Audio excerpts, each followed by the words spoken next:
പുരാതന ലോകചരിത്രം. മനുഷ്യൻ ലിപി അഭ്യസിച്ചു തുടങ്ങുന്നതിന് മുമ്പുള്ള കാലഘട്ടത്തെ വിളിക്കുന്ന പേര് ചരിത്രാതീത കാലം. ചരിത്രാതീത കാലത്ത് ജീവിച്ചിരുന്ന മനുഷ്യർ അറിയപ്പെടുന്നത് ചരിത്രാതീത കാല മനുഷ്യർ. ശിലായുഗം എപ്പോഴായിരുന്നു? ഏതാണ്ട് 3000 BC-യിൽ. ശിലായുഗത്തിന്റെ ആദ്യഭാഗം അറിയപ്പെടുന്നത് ആദിശിലായുഗം.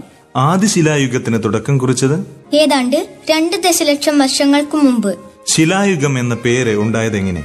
ഈ കാലഘട്ടത്തിലെ മിക്ക ഉപകരണങ്ങളും കല്ലുകൊണ്ട് നിർമ്മിച്ചിരുന്നതിനാൽ. 8000 BC-ക്ക് ശേഷം ശിലായുഗത്തിൽ ജീവിച്ചിരുന്ന ജനങ്ങളെ വിളിച്ചിരുന്നത് മെസോലിത്തിക്. പശ്ചിമേഷ്യൻ രാജ്യങ്ങളിൽ ജനങ്ങൾ കൃഷി ചെയ്തു തുടങ്ങിയ കാലഘട്ടം ഏതാണ്ട് 8000 BC-യിൽ. ശാസ്ത്രജ്ഞന്മാർ ആദിമനുഷ്യരെ എത്രയായി തരംതിരിച്ചിരിക്കുന്നു? 3. അവ ഏതെല്ലാം? Homo habilis, homo rudolfensis, homo erectus. Latin പദമായ ഹോമോയുടെ അർത്ഥം മനുഷ്യൻ. ആധുനിക മനുഷ്യൻ പരിണമിച്ചത് ഏത് വർഗത്തിൽ നിന്നാണ്? Homo erectus. ഹോമോ ഇറക്ടസിന്റെ ഏറ്റവും പഴക്കമുള്ള ഫോസിലുകൾ കണ്ടെത്തിയത് ആഫ്രിക്കയിൽ. ചരിത്രാതീത കാല മനുഷ്യർ ഏതു തരം ആയുധങ്ങളാണ് ഉപയോഗിച്ചിരുന്നത്? കൂർത്ത മുനകളുള്ള കല്ലുകൾ. ആദ്യമായി തീ ഉപയോഗിച്ച മനുഷ്യർ ഹോമോ ഇറക്ടസ്. ആധുനിക മനുഷ്യന്റെ ശാസ്ത്രനാമം ഹോമോ സാപ്പിയൻസ്. സാപ്പിയൻസ് എന്ന പദം അർത്ഥമാക്കുന്നത് എന്താണ്? വിവേകിയായ മനുഷ്യൻ. പ്രാചീന മനുഷ്യരിൽ വെച്ച് ഏറ്റവും കൂടുതൽ അറിയപ്പെട്ടിരുന്നത് നിയാണ്ടർത്താൽ. നിയാണ്ടർത്താൽ മനുഷ്യരുടെ ഫോസിലുകൾ ആദ്യമായി കണ്ടെത്തിയത് ജർമ്മനിയിലെ നിയാണ്ടർത്താൽ താഴ്വരയിൽ നിന്ന്. ഏതൊക്കെ മൃഗങ്ങളെയാണ് നിയാണ്ടർത്താൽ മനുഷ്യർ വേട്ടയാടിയിരുന്നത്? കുതിരകൾ, കലമാനുകൾ, മാമത്തുകൾ. നിയാണ്ടർത്താൽ മനുഷ്യർ ജീവിച്ചിരുന്നത് എവിടെ? യൂറോപ്പിൽ. നിയാണ്ടർത്താൽ മനുഷ്യരുടെ വാസസ്ഥലം ഗുഹകൾ. ആദ്യമായി ശവസംസ്കാരം നടത്തിയ മനുഷ്യർ നിയാണ്ടർത്താൽ മനുഷ്യർ. ചരിത്രാതീത മനുഷ്യർ അവരുടെ ജീവിത രീതിയിൽ കൂടുതൽ പുരോഗതി ഉണ്ടാക്കിയ കാലഘട്ടം ഉത്തരപ്രാചീന ശിലായുഗം.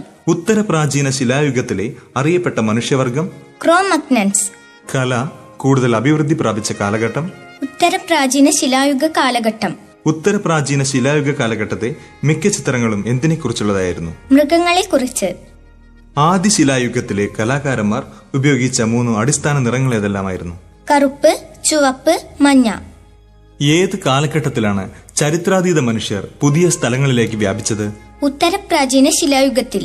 ഉത്തരപ്രാചീന ശിലായുഗത്തിന് തുടക്കം കുറിച്ചത് ഏതാണ്ട് 35,000 വർഷങ്ങൾക്കു മുമ്പ്.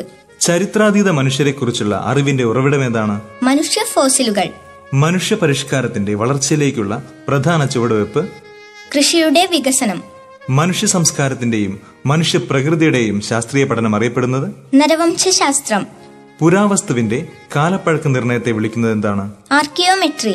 ചരിത്രാതീത കാല മനുഷ്യരെ വിളിച്ചിരുന്നത് ഗുഹാമനുഷ്യർ. പുരാതന മനുഷ്യരെ കുറിച്ചുള്ള തെളിവിന് വേണ്ട തിരച്ചിലിന് ഏറ്റവും പറ്റിയ സ്ഥലം ആഫ്രിക്കയാണെന്ന് ബോധ്യപ്പെടുത്തിയത് ആരാണ്? ലീക്കി. ശിലായുഗം അവസാനിച്ചതപ്പോൾ ഏതാണ്ട് 3000 BC-യിൽ. ഏറ്റവും കൂടുതൽ അറിയപ്പെട്ട ചരിത്രാതീത കാല ജന്തു ദിനോസറുകൾ. ജന്തുക്കളുടെ ചരിത്രം രേഖപ്പെടുത്തുന്നത് എന്തടിസ്ഥാനത്തിലാണ്? ഫോസിലുകളുടെ. ആദ്യകാല ജന്തുക്കൾ എവിടെയാണ് ജീവിച്ചിരുന്നത്? കടലിൽ. ശാസ്ത്രജ്ഞന്മാരുടെ വീക്ഷണത്തിൽ ഏത് യുഗത്തിന്റെ ആരംഭത്തിലാണ് ജന്തുക്കളുടെ എണ്ണം വർദ്ധിക്കാൻ തുടങ്ങിയത്? പാലിയോസോയിക് യുഗത്തിൽ. ആദ്യകാല പ്രാണികളുടെ പ്രത്യേകത ചിറകില്ലായിരുന്നു. ഉരകങ്ങളുടെ